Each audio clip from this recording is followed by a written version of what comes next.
দেখো আজকে আমরা ন্যারেশনের যে বিষয় সেটার অ্যাসার্টিভ সেন্টেন্সের উপর আমরা শিখব এবং এই অ্যাসার্টিভ সেন্টেন্সটা কাকে বলে আগে একটু দেখিয়ে দিই। দেখো Rina said to me I am happy. Assertive মানে একবারে অ্যাসার্ট করছে, অর্থাৎ এমন একটা বাক্য যে বাক্যতে শুধুমাত্র একটা স্টেটমেন্ট বোঝাচ্ছে। সহজভাবে বললে সেখানে কোনো প্রশ্নবোধক মার্ক থাকবে না, সেই সেন্টেন্সের টিউনটা এমন হবে না যে কাউকে অর্ডার করা, সেন্টেন্সটাকে কাউকে উইশ করা, এই রকমের কোনো সেন্টেন্স না। সিম্পল সেন্টেন্স এবং যে সেন্টেন্সের মাধ্যমে একটা জিনিস বোঝা যাবে যে সেটা সাধারণ একটা বাক্য। এখানে রিনা বলছে আমাকে আমি সুখী। এর মধ্যে কতগুলো জিনিস খুব মনোযোগ দিয়ে শেখো যেগুলো আমাদের শিখতে হবে। সেগুলো হচ্ছে প্রথমটা দেখো যে কোনটা কি। প্রথমটা দেখো যে এখানে রিনা হচ্ছে এই সেন্টেন্সে হচ্ছে স্পিকার। রিনা কি? রিনা স্পিকার, অর্থাৎ রিনা বলছে। এই যে সেড এটা হচ্ছে রিপোর্টিং ভার্ব। কাকে বলছে? মিকে। মি হচ্ছে শ্রোতা সহজ বাংলায়। এইবারে দেখো এই যে আমি, এই আমিটা তো স্পিকার রিনা।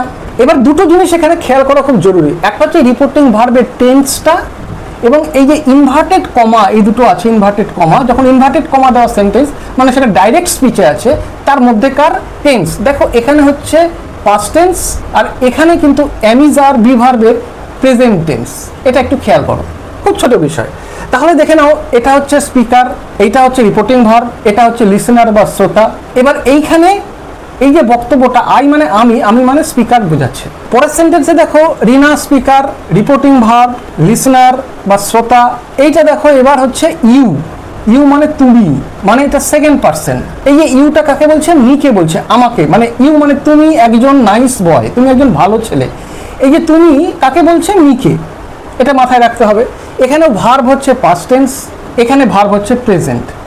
আবার এখানে এসো একই রকমভাবে স্পিকার, রিপোর্টিং ভার্ব, লিসনার, এইখানে কিন্তু এটা হয়ে গেল সে থার্ড পারসন, ভার্বটা আবার প্রেজেন্ট। এবার আমরা এগুলোকে কিভাবে করব? এতগুলো বিভিন্ন বিষয় আমাদের মাথায় কনফিউজ করে দিতে পারে। তো সহজ একটা বুদ্ধি তোমরা দেখো, এটা তোমরা নোট ডাউন করে নিতে পারো, তোমাদের খুব কাজে লাগবে। তাহলে আমরা একটা ছোট্ট ছন্দ মিলিয়ে ভার্ব বদলাও, মানে রিপোর্টিং ভার্ব বদলাও, কোট তোলো। রিপোর্টিং ভার্ব যখন তুমি বদলে দেবে সেটা এই কোট তোলো, কোটটাকে তুমি তুলে দিলে। তারপরে এইভাবে কি আসছে? কানেক্টর বসাও। এই যে এই অংশটার সঙ্গে এই অংশের কানেকশনের জন্য যেখানে দরকার হবে সেখানে মূলত দ্যাট কানেক্টর, এই দ্যাটটাকে আমাদের বসাতে হবে। তারপর প্রোনাউন বদলাও, অর্থাৎ এই যে দেখো আই, ইউ, হি, এগুলি সাধারণত থাকে, এটাকে বদলাতে হবে। এবং তারপরে টাইম অ্যান্ড টেন্স, এই যে দুটো বদলে ফেলতে হবে, সময়টাকে বদলে ফেলতে হবে, টেন্সটাকে বদলে ফেলতে হবে। তাহলে এর সঙ্গে মনে রাখার জন্য আমি একটা সূত্র বলতে পারি, আর ভি মানে রিপোর্টিং ভার্ব, তারপরে কি আসছে? ইনভার্টেড কমা আই, তারপরে কানেক্টর সি, তারপরে পি, তারপরে টি স্কোয়ার। এটা তোমরা মনে রাখো, আরভি আইসি পিটি স্কোয়ার, আরভি আইসি পিটি স্কোয়ার। বারবার বলবে আরভি আইসি পিটি স্কোয়ার, মুখস্থ হয়ে যাবে। এইবারে আমরা কিভাবে এটা চেঞ্জ করবো দেখো। যখন সেড টু থাকবে, কাউকে বলা হবে, তখন হবে টোল্ড। তাহলে রিনা টোল্ড মি, রিনা আমাকে বললো। এবার কানেক্টর, এই যে দ্যাট, অ্যাসার্টিভ সেন্টেন্সে দ্যাট কানেক্টর যুক্ত হয়, দ্যাট। এরপরে এই যে আই মানে কি? স্পিকার। এবার এটাকে মনে রাখার জন্য আরো একটা ছোট্ট ট্রিক আমি বলে দিই। এস ও সন, সন্তান, ছেলে। এস মানে কি? স্পিকার। এটা কখন হয়? সাধারণভাবে সেন্টেন্সের মধ্যে, অর্থাৎ এই যে জায়গাটা ইনভার্টেড কমার মধ্যে ফার্স্ট পারসন হয় সাধারণভাবে। ওকে আমরা বলবো অবজেক্ট বা লিসনার, LISTENER, অর্থাৎ যে শ্রোতা। এটা কে হয়? এটা হয় সেকেন্ড পারসন। এন মানে নো চেঞ্জ, এটা কে হয়? থার্ড পারসন, অর্থাৎ থার্ড পারসন থাকলে কোনো পার্সনগত চেঞ্জ হবে না। তাহলে এবার আমরা এটার ভিত্তিতে করে দেখি। রিনা টোল্ড মি দ্যাট আই, দেখো ফার্স্ট পারসন, তাহলে কি হবে? স্পিকার। এই যে এস, তাহলে আই মানে স্পিকার, স্পিকার মানে রিনা। এবার রিনা দুবার বসাবো, খারাপ লাগছে শুনতে, বেশ, তাহলে রিনাকে সরিয়ে দিয়ে আমি সি বসিয়ে দিই, ব্র্যাকেটে রিনা লিখে দিই, সি মানে তো রিনা, তাহলে প্রোনাউনের বদল হয়ে গেল। এইবার বাইরে যদি মনে রাখতে হবে, এই রিপোর্টিং ভার্বের টেন্স অনুযায়ী এই টেন্সটা পরিবর্তন হবে। বাইরে পাস্ট টেন্স আছে, আগেই বলেছি, তাহলে ভেতরটাকে তার পাস্ট টেন্সে পরিণত করতে হবে। এম এর পাস্ট টেন্স হয়ে যাবে ওয়াজ, আর এর পাস্ট টেন্স থাকলে ওয়্যার, ইজ এর পাস্ট টেন্স হবে ওয়াজ, তেমনি হ্যাভ এর পাস্ট টেন্স হ্যাড, হ্যাজ এর পাস্ট টেন্স হ্যাড। এগুলো মাথায় রাখতে হবে। তাহলে শি ওয়াজ, কেন ওয়াজ হলো? এই যে বাইরে যেহেতু সেইড আছে পাস্ট টেন্স, এম এর পাস্ট টেন্স হয়ে যাবে ওয়াজ, শি ওয়াজ হ্যাপি।